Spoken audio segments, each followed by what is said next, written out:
Assalamualaikum warahmatullahi wabarakatuh. Apa kabar anak-anakku sekalian? Semoga kabar kalian di rumah baik-baik saja. Untuk materi pada hari ini di pertemuan pertama semester 2 kita akan bahas yaitu tentang memaksimalkan potensi diri untuk menjadi yang terbaik. Seperti biasa, sebelum materi kita mulai, mari kita sama-sama berdoa. Semoga apa yang kita pelajari pada hari ini mendapatkan ilmu yang bermanfaat dari Allah Subhanahu wa taala. Kita berdoa dengan membaca surat Al-Fatihah. Al-Fatihah. A'udzu billahi minasy syaithanir rajim.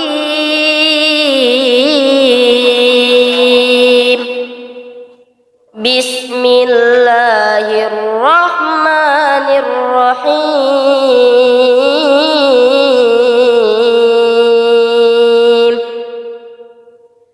Alhamdulillahi rabbil alamin.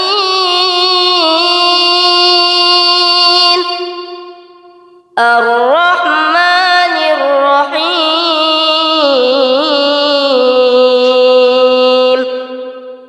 Malik yaumiddin.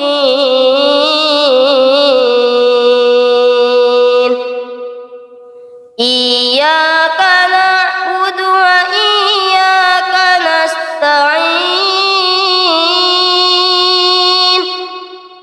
Ihdinas siratal mustaqim. Siratal ladzina an'amta 'alaihim ghairil maghdubi 'alaihim waladdallin.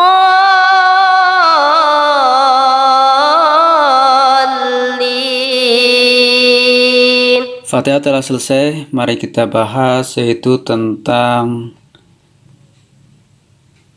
memaksimalkan potensi diri untuk menjadi yang terbaik. Sebelum materi saya lanjut, saya ingatkan untuk mengisi daftar hadir dan mengikuti pembelajaran ini dari awal sampai akhir. Materi yang akan kita bahas yaitu kewajiban bekerja keras dan tanggung jawab. Yang selanjutnya adalah menganalisis dan mengevaluasi pekerjaan, perilaku bekerja keras dan tanggung jawab. Terus perilaku kerja keras dan tanggung jawab, kolerasi antara kerja keras, jujur, tanggung jawab, adil, dan toleransi. Mari kita amati gambar-gambar berikut ya. Ini adalah contoh orang-orang yang bekerja keras gitu ya. Ada pekerja pabrik, ya, terus penjual susu, pekerja tambang, dan lain sebagainya. Rasulullah SAW bersabda, bersegeralah melakukan aktivitas kebajikan sebelum dihadapkan pada 7 penghalang.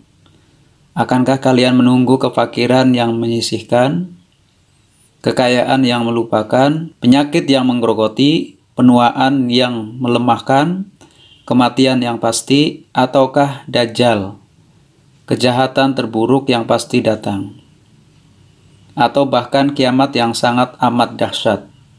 Hadis riwayat At-Tirmizi. Permasalahan yang kita hadapi betapa besarnya ya, berapa banyak lahan subur yang kemudian berubah gundul karena anak mudanya enggan menggarapnya. Tidak sedikit perusahaan yang gulung tikar karena para pekerjanya malas.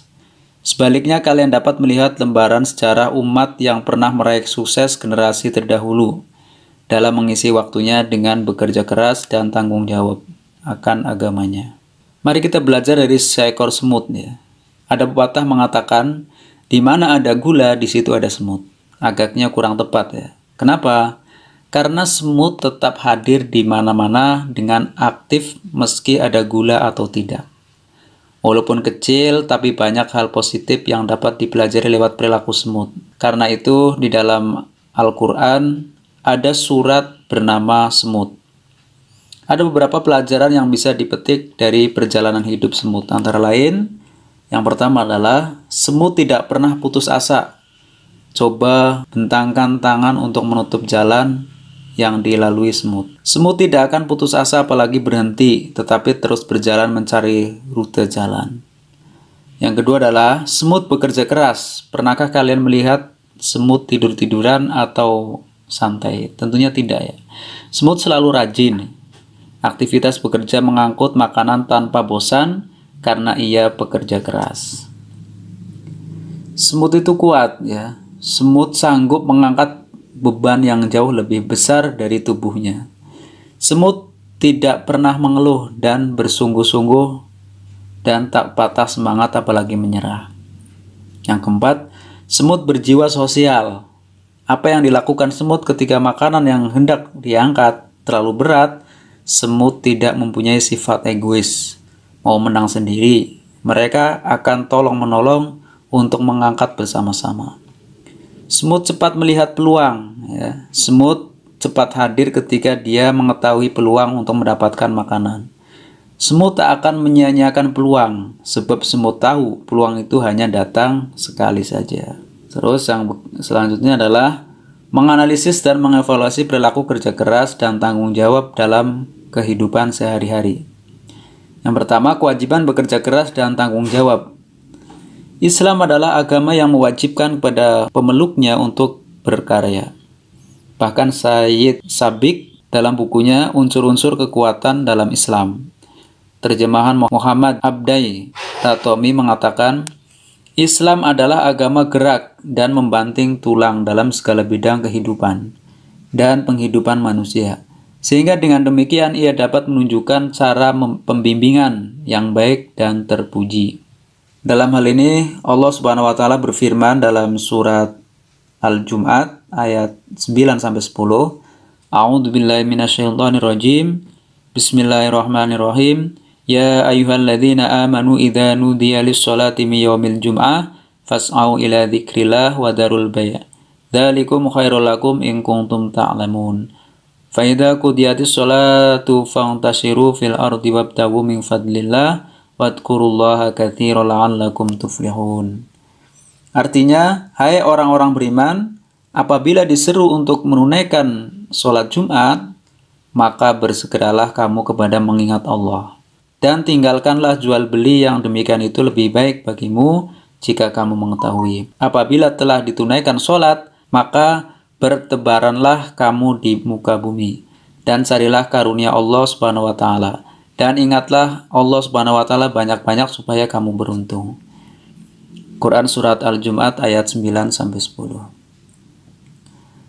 Beginilah seharusnya kehidupan seorang muslim di hari Jumat. Bekerja dan jual beli sebelum sholat. Kemudian dengan cepat mengingat Allah Subhanahu wa Ta'ala. Dengan melaksanakan sholat dan kembali bertaburan di muka bumi. Mencari karunia Allah Subhanahu wa Ta'ala sesudah selesai sholat. Jadi walaupun kalian bekerja, kalau waktunya sholat tetap harus sholat. Jangan mentang-mentang sibuk terus sholat ditinggalkan ya gitu. Yang kedua adalah pengertian bekerja keras dan tanggung jawab. Bekerja keras berarti berusaha atau berikhtiar secara sungguh-sungguh. Dengan kata lain, bekerja keras adalah bekerja dengan gigih dan sungguh-sungguh untuk mencapai sesuatu yang dicita-citakan. Orang yang bekerja keras tidak berarti harus banting tulang dengan mengeluarkan tenaga secara fisik, akan tetapi dapat melakukan dengan berpikir sungguh-sungguh dalam melaksanakan pekerjaannya atau belajar sungguh-sungguh untuk mencari ilmu. Dalam hal ini Allah Subhanahu wa Ta'ala berfirman dalam surat Al-Qasas ayat 77 yang artinya, dan carilah pada apa yang telah dianugerahkan Allah Subhanahu wa Ta'ala kepadamu kebahagiaan negeri akhirat, dan janganlah kamu melupakan bagianmu dari kenikmatan duniawi, dan berbuat baiklah kepada orang lain sebagaimana Allah Subhanahu wa Ta'ala telah berbuat baik kepadamu, dan janganlah kamu berbuat kerusakan di muka bumi. Sesungguhnya Allah Subhanahu wa Ta'ala tidak menyukai orang-orang yang berbuat kerusakan. Terus dalam hal ini Rasulullah SAW juga bersabda yang artinya, tidak ada makanan yang lebih baik bagi seorang melebihi makanan yang berasal dari buah tangannya sendiri. Sesungguhnya Nabi Daud alaihissalam makan dari hasil tangannya sendiri. Hadis riwayat Bukhari.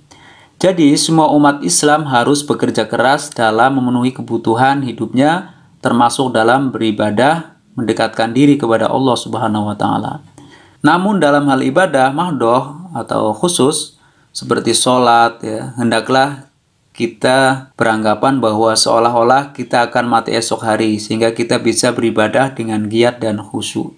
Hal ini sesuai dengan pesan Rasulullah SAW yang artinya bekerjalah untuk kepentingan duniamu seolah-olah engkau hidup selama-lamanya, dan bekerjalah untuk kepentingan akhiratmu seolah-olah engkau akan mati esok hari. Hadis riwayat Ibnu As-Sakir. Untuk selanjutnya adalah pengertian tanggung jawab. Tanggung jawab secara bahasa artinya keadaan wajib menanggung segala sesuatunya. Sehingga bertanggung jawab menurut Kamus Bahasa Indonesia adalah berkewajiban menanggung, memikul, jawab, menanggung segala sesuatu, atau memberikan jawab dan menanggung akibatnya. Secara istilah, tanggung jawab adalah kesadaran manusia akan tingkah laku atau perbuatan yang disengaja maupun yang tidak disengaja. Bertanggung jawab juga berarti berbuat sebagai perwujudan kesadaran akan kewajibannya. Artinya, tanggung jawab itu sudah merupakan bagian kehidupan manusia, bahwa setiap manusia pasti dibebani dengan tanggung jawab. Apabila ia tidak mau bertanggung jawab, maka ada pihak lain yang memaksakan tanggung jawab itu. Dengan demikian, tanggung jawab itu dapat dilihat dari dua sisi, yaitu dari sisi pihak yang berbuat dan dari sisi kepentingan pihak lain. Hal ini seperti firman Allah dalam surat Al-Isra ayat 36. Wala takfu ma laysa laka bihi ilm, inna sama wal basara wal fuada kullu ulaika kana anhu mas'ula. Dan janganlah kamu mengikuti apa yang kamu tidak mempunyai pengetahuan tentangnya. Sesungguhnya pendengaran, penglihatan, dan hati, semua itu akan diminta pertanggungjawabannya. Yang selanjutnya adalah menerapkan perilaku mulia. Ya. Menerapkan perilaku bekerja keras dan tanggung jawab dapat diwujudkan antara lain dengan langkah-langkah berikut. Yang pertama adalah menggunakan waktu secara efektif dan efisien. Waktu yang diberikan Allah Subhanahu wa taala untuk manusia sehari semalam tidak lebih dari 24 jam. Dan waktu 24 jam ini sebaiknya dimanfaatkan secara efektif untuk beribadah kepada Allah Subhanahu wa taala, untuk bekerja, dan digunakan untuk beristirahat. Yang kedua adalah gali dan kembangkan potensi diri secara baik. Allah Subhanahu wa taala melengkapi manusia dengan fitrah cerdas, cerdas fisik, cerdas emosi, cerdas intelektual, cerdas kewajiban, cerdas kebajikan, dan cerdas akhlak. Dengan bekerja keras dan tanggung jawab, manusia dapat mengembangkan berbagai potensi cerdasnya untuk meraih kesuksesan. Yang ketiga adalah selalu fokus melabelkan diri dengan berkata positif. Ya. Yang keempat adalah tekun dalam bekerja. Ya. Pekerjaan apapun yang ditekuni oleh seseorang hendaknya dilakukan dengan niat baik, profesional, dan azam atau kemauan yang kuat. Jangan melakukan pekerjaan yang sia-sia, tidak ada manfaatnya. Jangan sekali-kali melakukan suatu pekerjaan didasari dengan sikap malas. Baiklah anak-anakku sekalian, mungkin cukup materi pada hari ini. Jangan lupa untuk mengisi daftar hadir di kolom komentar dan juga berikan kesimpulan apa yang materi kita pelajari pada hari ini. Sekian dari saya akhiri. Assalamualaikum warahmatullahi wabarakatuh.